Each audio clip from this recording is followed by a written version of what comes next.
Petal Benoit, and Senator Lawrence Hislop. And this morning, as we continue the conversation, it has been 3 years now since the People's National Movement would have lost that last election in Tobago. What have you been doing now as political leader to try to rebuild that resilience within your party and prepare for the next elections that are ahead?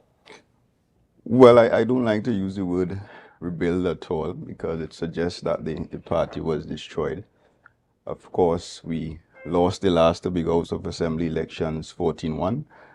I took on the mantle of leadership during that difficult period from, I think it was April of 2022.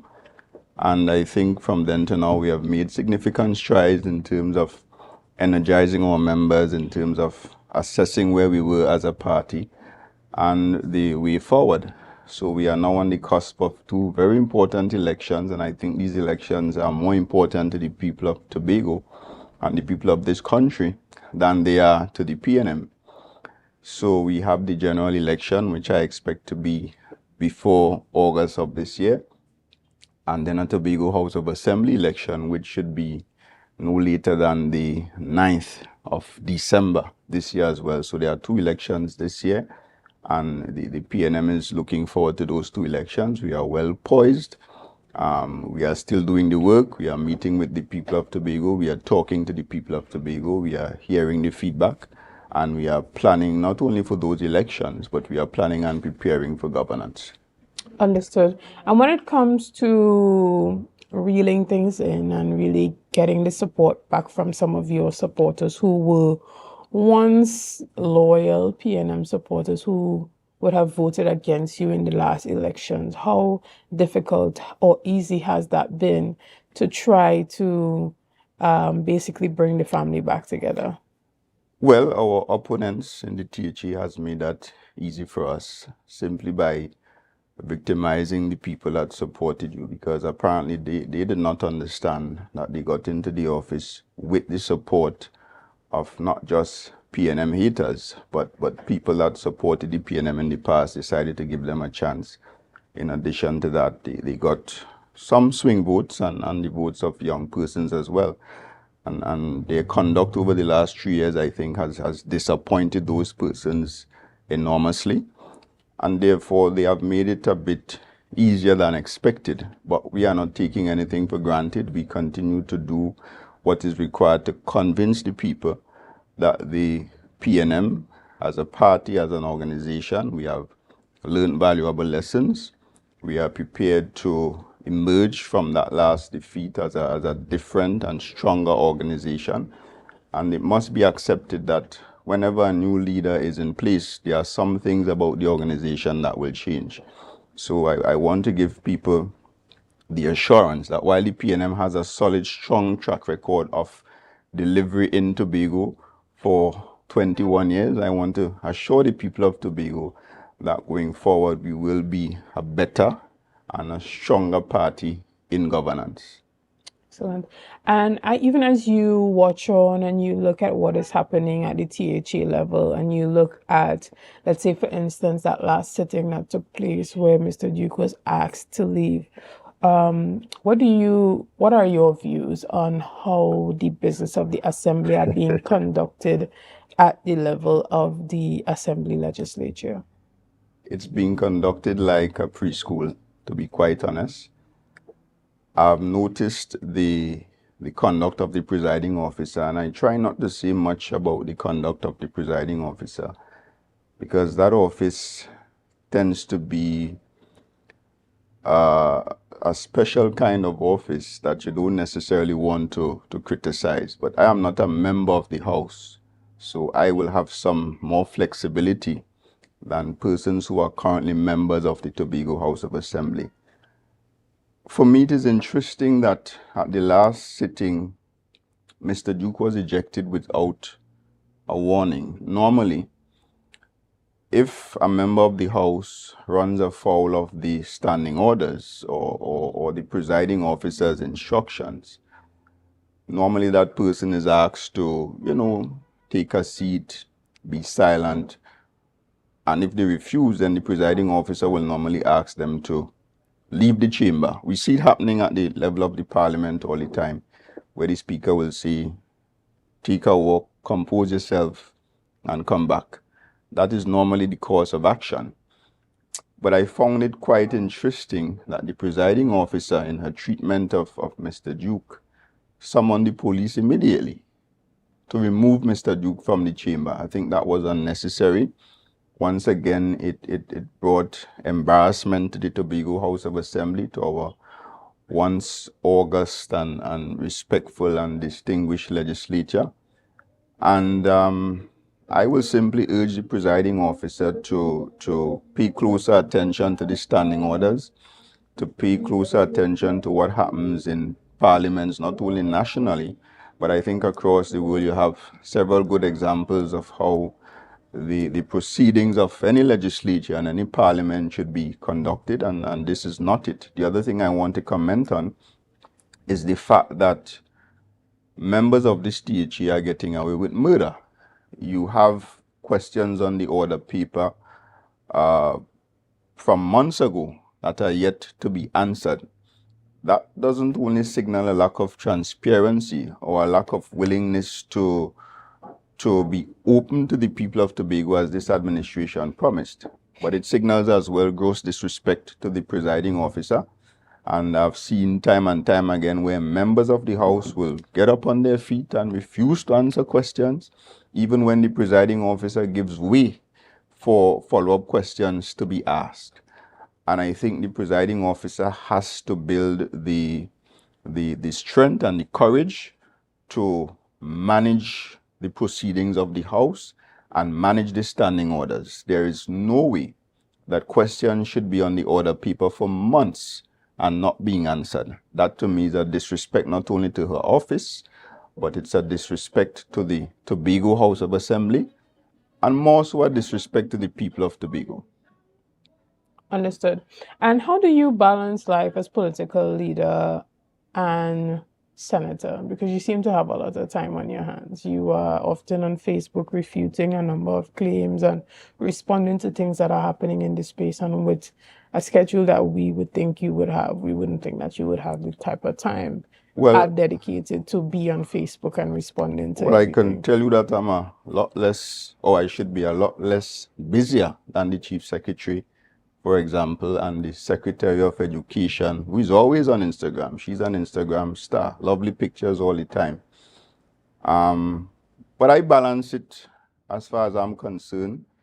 I manage the time well. Of course, I'm required to be in Trinidad from time to time. When I'm not in Trinidad, I'm in Tobago, treating with the PNM business and with Tobago people business. So, of course, it's a challenge, but I've been in this place before. I've been Chief Secretary, and we know that the role of Chief Secretary is a difficult one where time management is concerned. You have to attend events, you have to be on time, people call you, people message you, you have to respond to those messages, you have to return those calls, you have to respond to even your social media messages.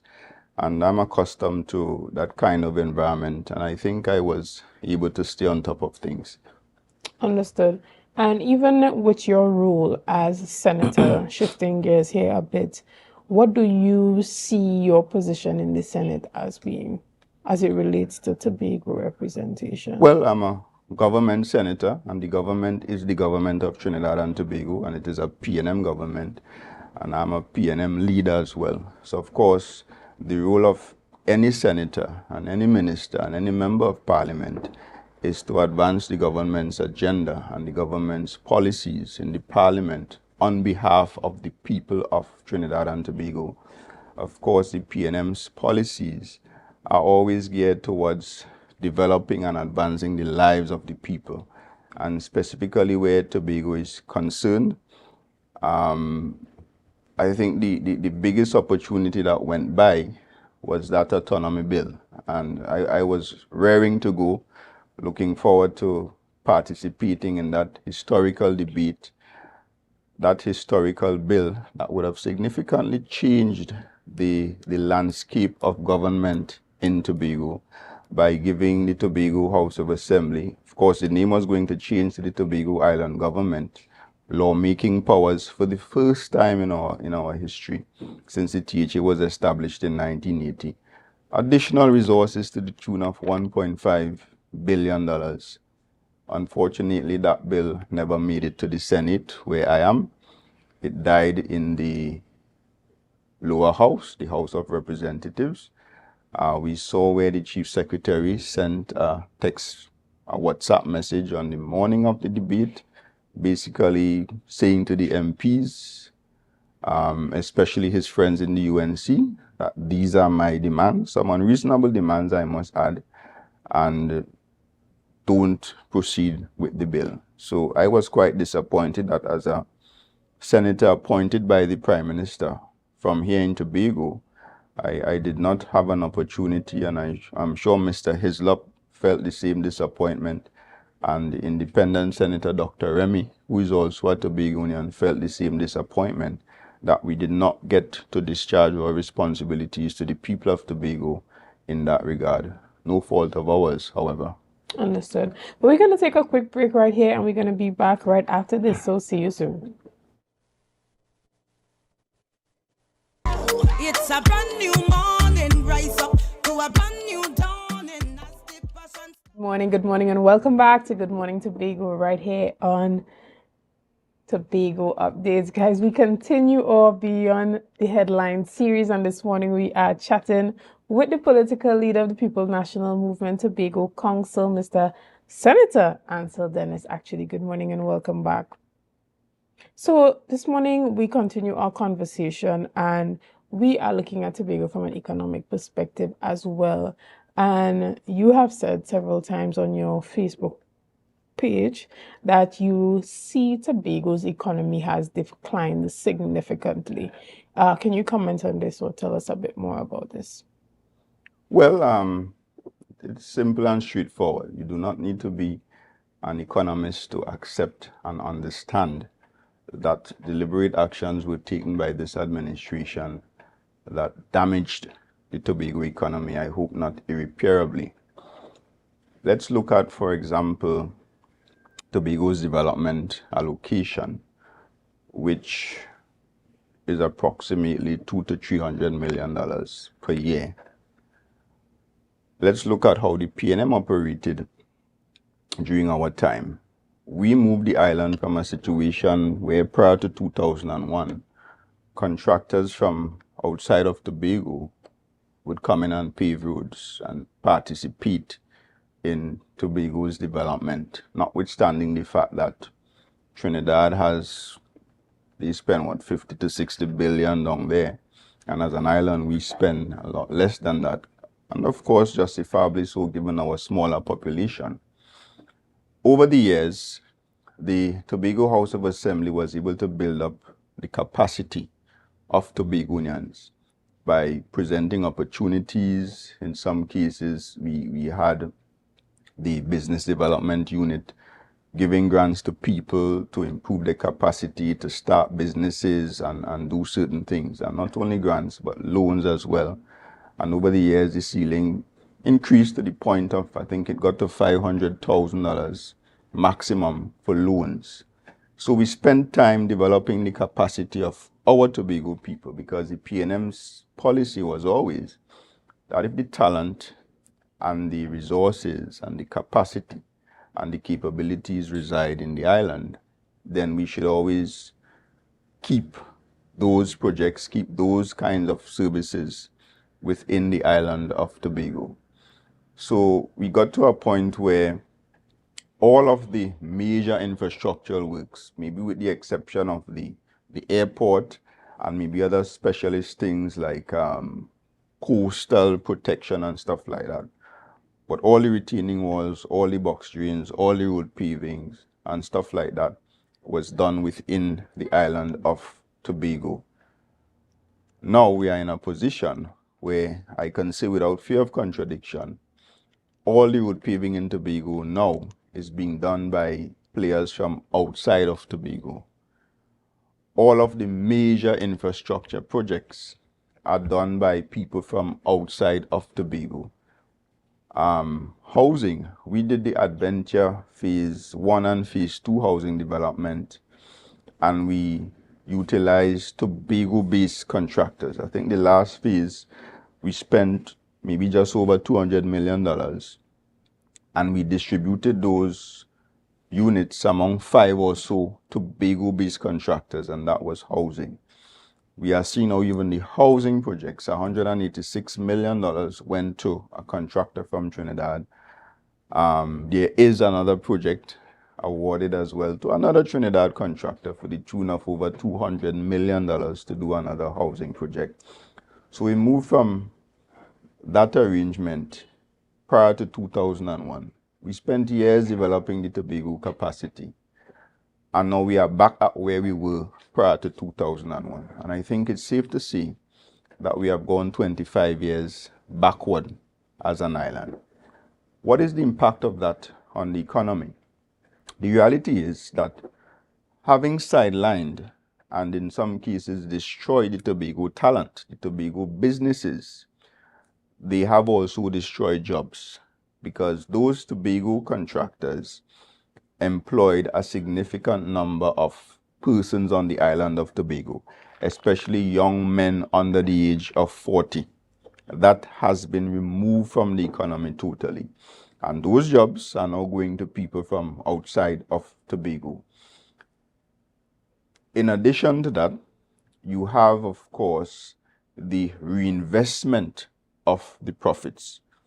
Now, in the Tobago context, where you hire Tobagonians and they make the profit, I have seen Tobago contractors reinvest their profits in housing projects, in other businesses and stuff like that. We are now losing that because those contractors from outside of Tobago are more likely to reinvest the profits where they live and where they are from, which is Trinidad, South Trinidad to be specific. So obviously, that has damaged the Tobago economy significantly. And I'm seeing now where, in order to fill that gap or fill that employment void, this administration has gone down the road of 10 days employment, 10 on, 10 off. That is another case of us going 25 years backwards, because of course, at one point in time, we had that arrangement under the PNM, but we moved away from that gradually. We started development programs. We started ensuring that we brought on people permanently. Of course, we also had the CPEP and URP program, but we had more or less moved away from the 10 on, 10 off arrangement. That is now back as a staple in the Tobago House of Assembly. So the economy is obviously declining. We have not really benefited from any new investment, whether from Tobagonians or external players. And I will say as well that the island is not attractive at this point in time for investment, because this administration has created a hostile environment, especially towards people from Trinidad. This chief secretary has proven to be very dishonest, very disingenuous, and people looking on from outside will not necessarily be willing to come and participate in Tobago's development in a situation where you have the leader of the island behaving in this kind of way. And of course, the numbers will show that Tobago's GDP has declined, even COVID levels, right? The island's GDP has declined from then to now. And we went through a pandemic, of course, there was a little bit of decline. But by the time we left office, things were improving coming out of the pandemic. And I think economist Barnes James has maybe, I'm not sure if he came to this program, but he has been on Tobago Channel 5 and he has been giving you the numbers and the data where Tobago's economy is concerned. Understood. And even as you say that it's no longer attractive to external investors, what do you recommend as it relates to improving the attractiveness of the island? Well, firstly, the people in government must behave themselves. They must behave professionally. They must speak the truth. They must give the impression, especially to people outside the country, that we are a serious island with serious people and competent people in government. And I think if we start there, then it gives us a very good chance of being able to attract serious people to do investment. The other thing is that we must seriously pursue investment. It is not sufficient to just hop on a plane, go on a trip, speak very glibly about meeting with investors, come back here and not be able to provide even a list of the investors you met with, and use things like non-disclosure agreements to justify not giving the people of Tobago that information. It causes me to believe that this is simply another lie. Maybe you traveled and you didn't meet with one investor out there, right? But it's important that we pursue investment. I think, notwithstanding the fact that we lost the Sandals opportunity, that is something that Tobago should still pursue, and the Tobago House of Assembly should lead that effort, maybe not at the forefront, but there should be some discussions and some partnerships with organizations like the Business Chamber on the island and the Hotel Association, so that we are able to have those kinds of discussions to bring investment to the island. We need more hotels, we need 5-star accommodations, we need a mixture of eco-resorts and all-inclusive. There are some who believe that we should ban all-inclusives from the island, which I think is ridiculous. Any serious tourism destination will want to attract a number of different kinds of accommodation so that you have a nice mix. You may want to, and Tobago is ripe for that. We have Northeast Tobago, places like Castara, Palatavere, Lansom and Bloody Bago, all the way up to Speyside, Charlottesville. Those areas are pretty much ripe for the eco-touristic kinds of arrangements. And then in the western parts of Tobago, I don't see anything wrong with us being able to attract 2 or 3 major brands, inclusive of an all-inclusive, to the island. I think that is how you build your room stock. That is how you provide alternatives to the marketplace.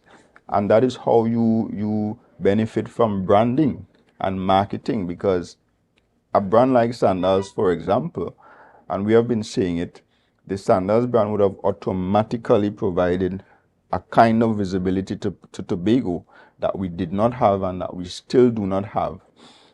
It would have attracted new airlift almost immediately. And I always say that if Tobago is opened up to a new destination and a plane leaves that destination, maybe only 25% of that plane will go to a Sandals. The rest of the plane, if it is full, will go to a guest house or a villa or a cabin up at Castara or a smaller hotel, because they're not interested in all-inclusive. And therefore, all the tourism operators on the island would have benefited from Sandals Resort. We also need a marina. The central government was prepared to build that marina, just like they are doing the airport, which should be completed soon. And the assembly decided that they will frustrate that, which is quite unfortunate. So I think we need to seriously pursue investment for the island, even in the agriculture sector. I think there are several opportunities there as well for us to tap into, to really create alternative opportunities for Tobagonians, for employment, for business and entrepreneurship outside of the Tobago House of Assembly. It has to go beyond 10 days. And even in your capacity as senator, you indicated before that one of your key roles is to advance the agenda of your party. However, have you been able to utilize your network with some of your colleagues to advance some of the issues faced by Tobagonians, and what are some of those issues that you find yourself often advocating for, or having to make a phone call or having to make connections with ministers to get that rectified? Well, of course, a number of issues, from national security to customs. There were some challenges with having goods come to Tobago, to agriculture, farmers in Tobago not having access to the Tobago House of Assembly resources for whatever reason. I've had to contact the minister to see what level of support can be given. There is actually a grant program at the Ministry of Agriculture that some Tobagonians have been able to access. So yeah, there are a number of areas where we collaborated, and I want to say to the people of Tobago that you are better off in government. It doesn't make sense taking your 2 seats and putting those 2 seats in the hands of a party that will either give them to the UNC or go in the parliament and just make noise and not be in a position to do anything. Currently, we have 2 members of parliament that are part of the government and have made significant strides in terms of their agitation for the people of Tobago. We didn't get that airport by chance. We didn't get the hospital in Roxborough by chance. We didn't get the police stations, the fire stations, the improvement in the water situation.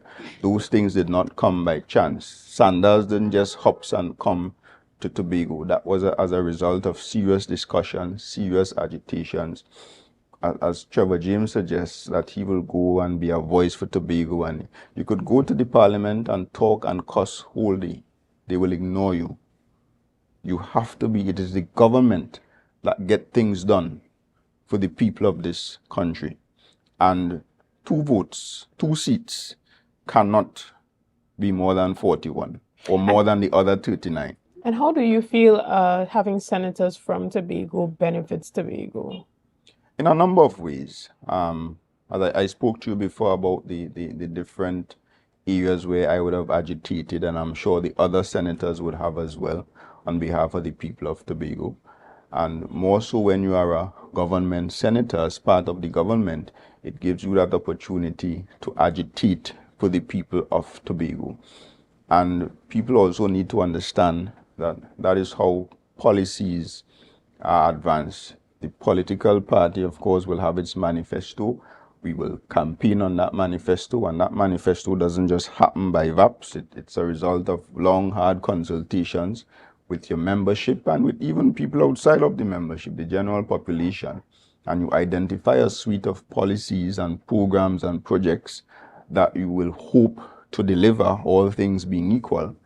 And you bring that to the people, and you go into government and you turn the wheels of government to get it done. And it's not easy. It requires patience, it requires leadership, it requires competence, and it requires honesty and transparency in order to get it done. How important do you think collaboration with the central government is for the THA in order to continue to advance Tobago's development agenda? Extremely important. The benefits of that collaboration is visible for all of us to see. The hospital in Roxborough, the THA did not pay for that. That was as a result of collaboration, and you will know that healthcare falls under the 5th schedule.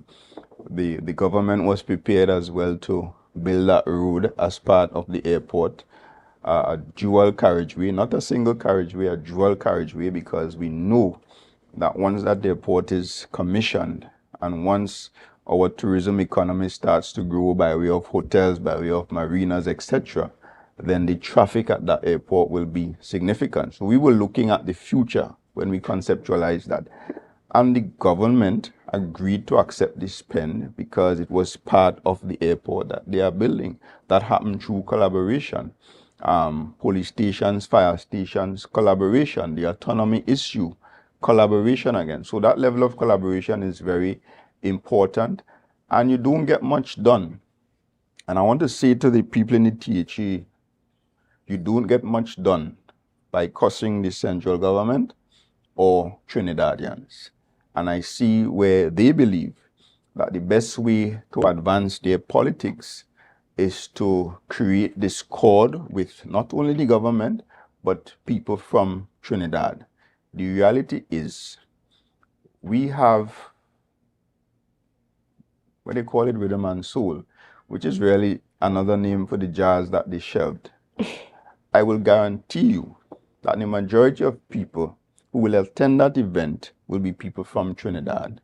When we have Easter, when we have Blue Food, when we have Heritage Festival, when we have October Carnival, the majority of people that will come to Tobago and support those events are people from Trinidad. In the absence of a thriving international tourism as we would like, it is really the domestic tourism that keeps our operators alive, our reef boats. Look at the reef boats from time to time, flooded with Trinis. But you feel that your politics must be based on separation and disunity and discord with the people from the island of Trinidad. Understood. We're going to take a quick break right here, and we'll be back as we continue this morning's discussion. So see you soon, guys.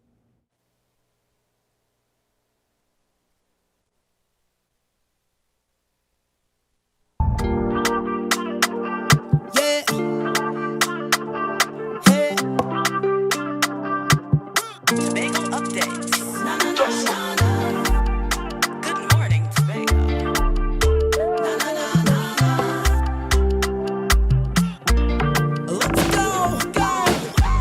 It's a brand new morning. Rise up to a brand new dawning. As the passion start to rise, the energy fill the skies. I say thanks for favor to wake up and. Good morning and welcome back to Good Morning Tobago right here on Tobago Updates. We continue with Beyond the Headlines. This morning we are chatting with the political leader for the Tobago Council of the PNM, Senator Ancil Dennis. Good morning and welcome back. So as we were chatting during the break, we see that the Tobago People's Party has announced their candidate for Tobago East. Do you have any? Who is, as a matter of fact, Mr. David Joseph? We saw that announcement was made. So, Thomas, how do you feel about that? Well, congratulations to him on being nominated as the TPP candidate for Tobago East. You will see him in the battlegrounds. Okay, and as it relates to that election and the importance of Tobagoans supporting and going out and really participating, because we have seen traditionally more Tobagoans have supported the THA elections as opposed to the general election. Why is it important this time around for Tobagoans to be very actively involved in this general election? Well, I think the country and even the island of Tobago is under threat. We have the UNC after almost 10 years in opposition, hoping to get another opportunity to govern the country. They are going about it through being vitriolic and as divisive as possible. They are, of course, going down a road of crying down our country, speaking negatively about the country. They don't have ideas. As far as I'm concerned, the United National Congress is all about getting into government and being as corrupt as they possibly can. That is their track record. And I think people have to understand the importance of protecting the country from that. We have had, notwithstanding all the challenges, we have had a period of relatively stable government, honest government. We have not seen the kind of scandal, and people tend to forget, and we remind them during the campaign of what life was like under the UNC. Every morning it was a scandal, massive corruption, some of them currently engaging the attention of the Trinidad and Tobago Police Service. And therefore, we have to protect the country from that. Under the PNM, we have made a number of strides, especially as it relates to the economic future of this country. We are moving away somewhat from an oil-based arrangement to a gas-based economy.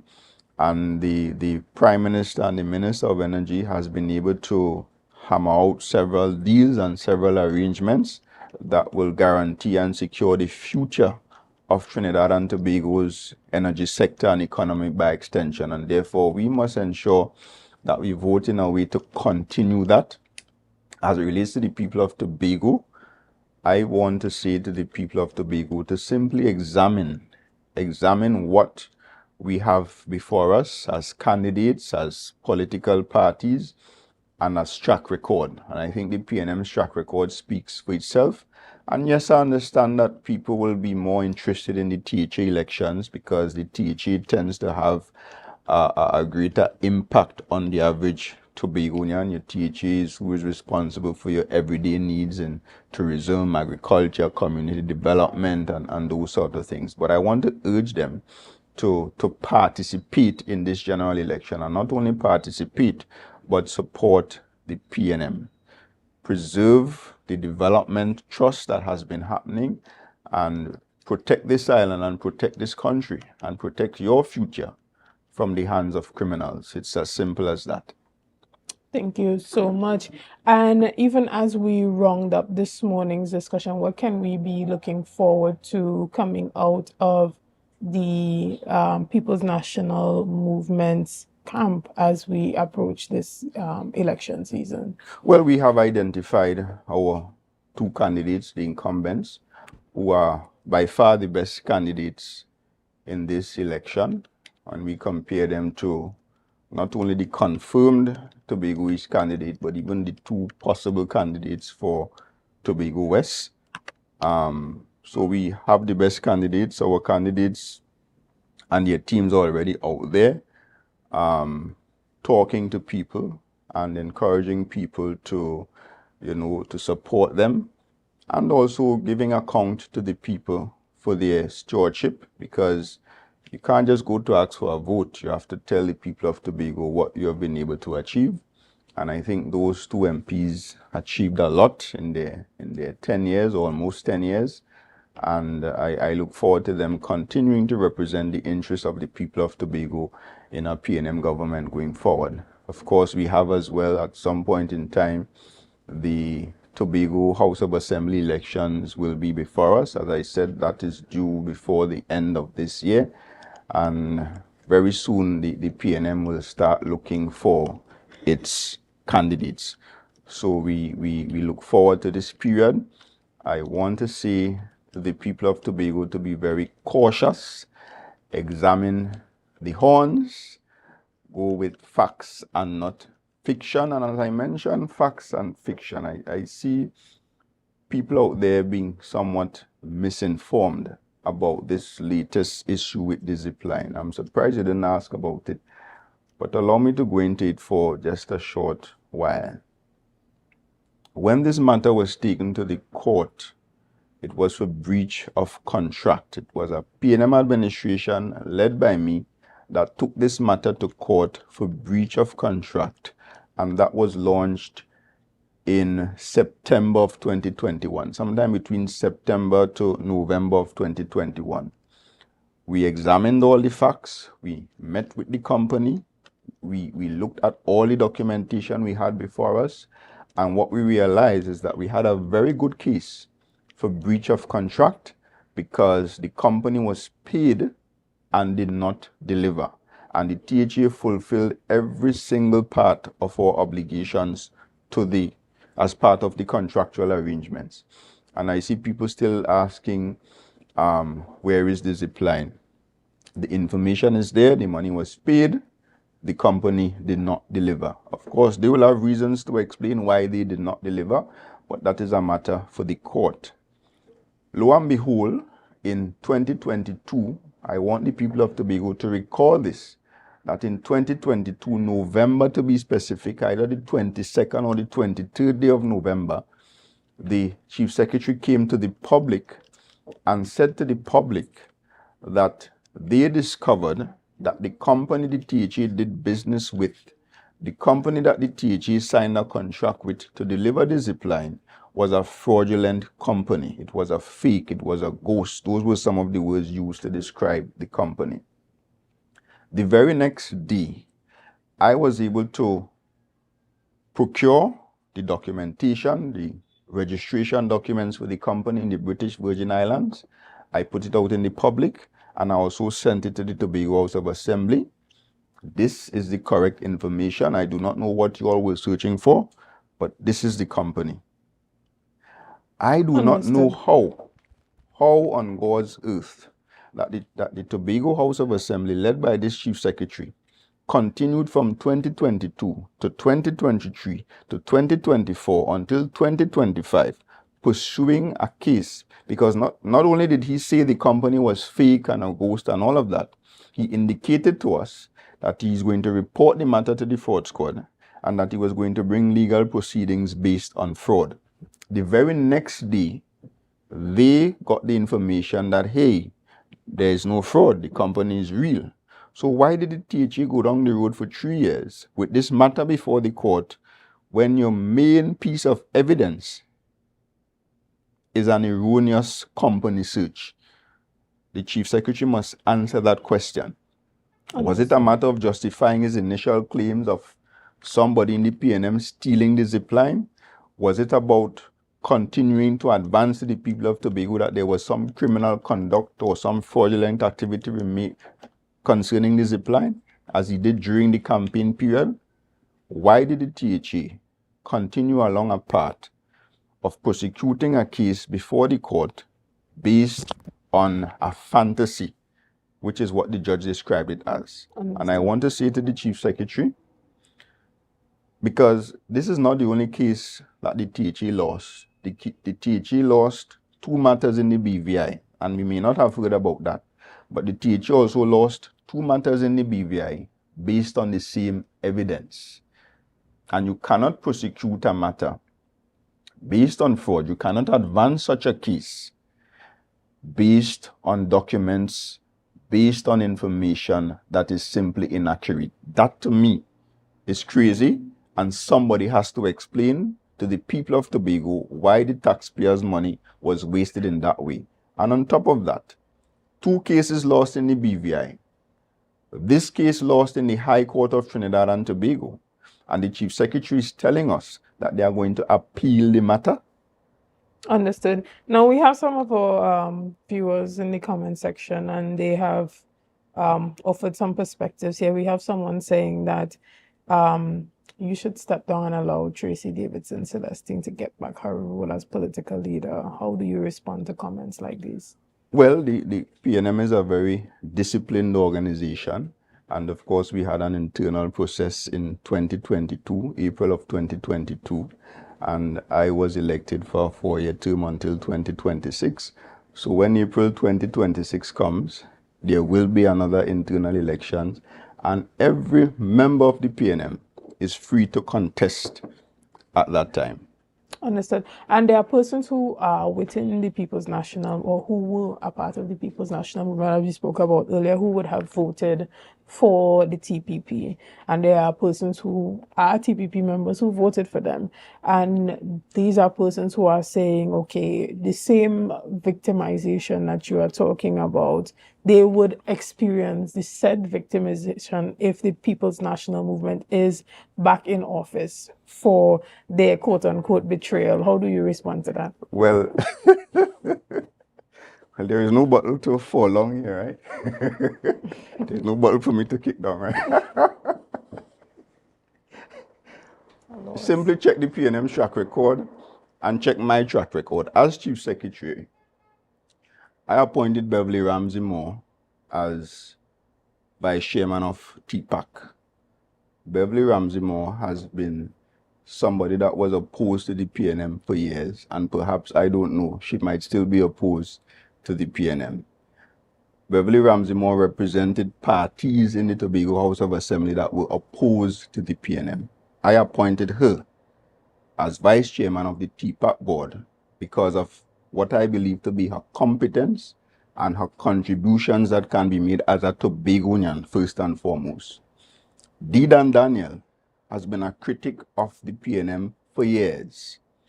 I appointed Dedan Daniel to our Roadmap to Recovery working group, and that was a very important committee to the THA administration and to the people of Tobago. And I am sure you remember what that committee was established to do, to look at the COVID situation, look at Tobago, and make recommendations for recovery. So it was a very important committee. But I felt that notwithstanding his political position, Dedan Daniel was one of those persons in the agriculture sector that had a contribution to make. And I'm saying as well, check the PNM's history, not only my history, check the PNM's history.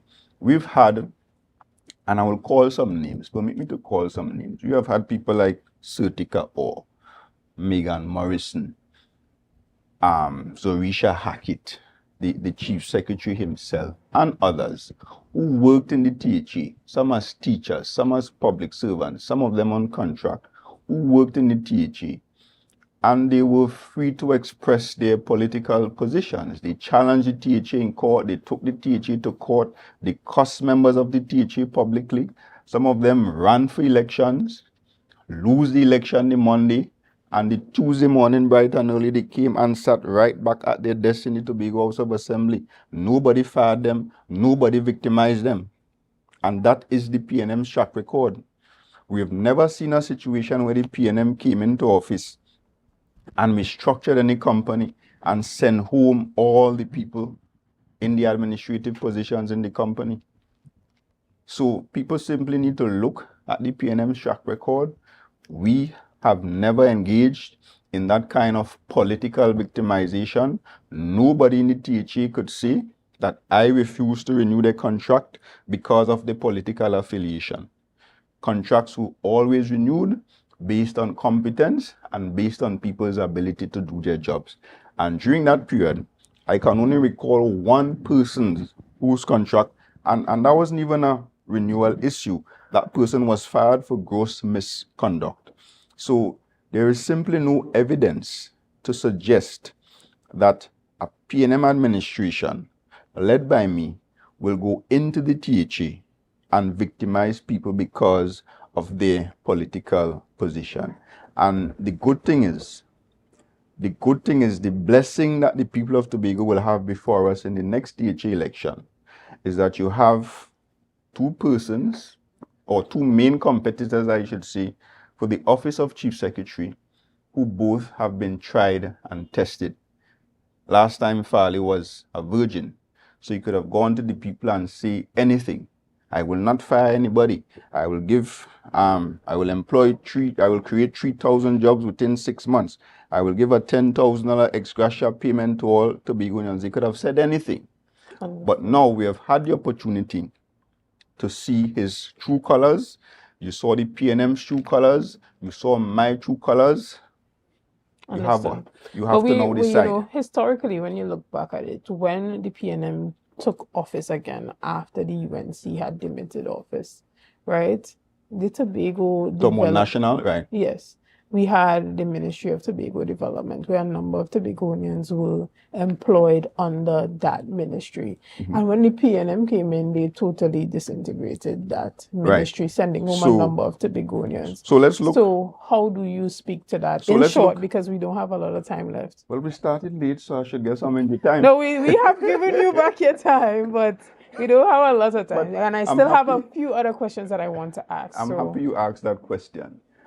The Ministry of Tobago Development was established by the People's Partnership to disrespect and duplicate what the Tobago House of Assembly was doing. And I'm sure people remember that there were several run-ins between the Minister of Tobago Development, the Ministry of Tobago Development, and the Tobago House of Assembly. They were engaged in the exact community-based projects that the Tobago House of Assembly was doing. Our position in the PNM was that we will not have that kind of interference from a central government in the Tobago House of Assembly's operations. And therefore, it was not a case of victimizing anybody. It was a case of making a decision that the Tobago Development Ministry had no place in the Tobago context in the presence of a Tobago House of Assembly. So the ministry was dismantled and removed as a ministry. So the PNM central government simply did not have a Ministry of Tobago Development. I will tell you, however, a number of those persons who lost jobs as a result of that, and none of them were treated with disrespect and disdain. As far as I'm concerned, they were all compensated properly according to law. That is my information. And a number of them as well were able to find employment in the Tobago House of Assembly. Understood.